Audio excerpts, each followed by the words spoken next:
katekile voko leri nikaka ku tlula leri amukelaka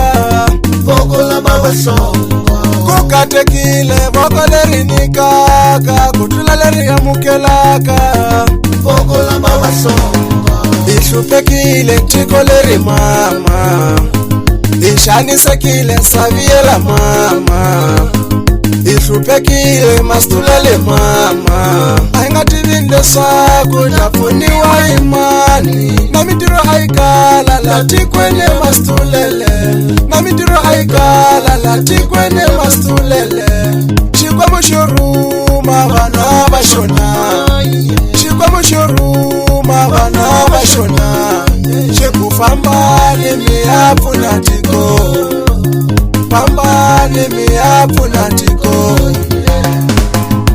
baba hlongo kula ya mahlweni kula ya mahlweni kula ya mahlweni baba hlongo kula ya mahlweni kula ya mahlweni kula ya mahlweni baba hlongo kula ya mahlweni mintirho ya wena kula ya mahlweni kampani ya kula ya wena mahlweni mi pfune votala kula ya mahlweni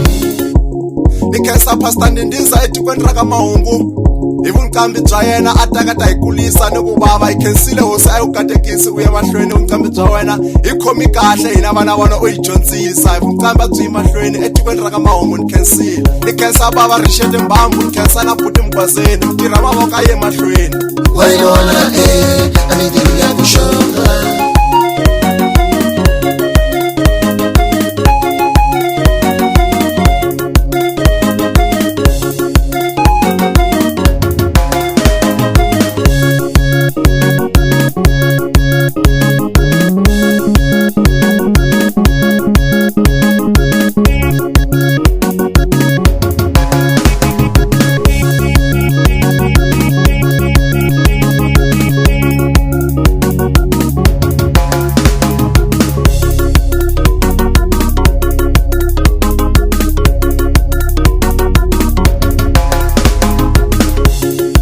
wayona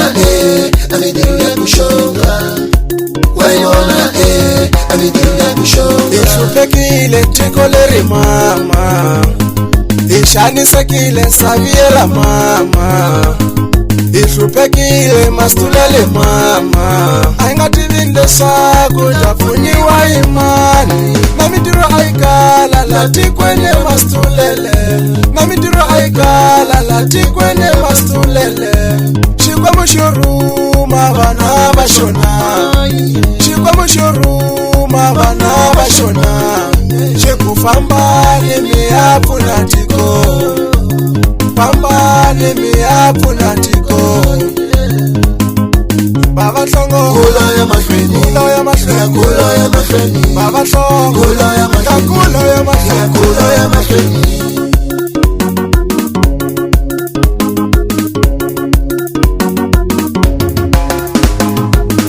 hi khensile bava Nhlongo mintirho leyi tiselaka la tikweni a yi qhuveki ya mahlweni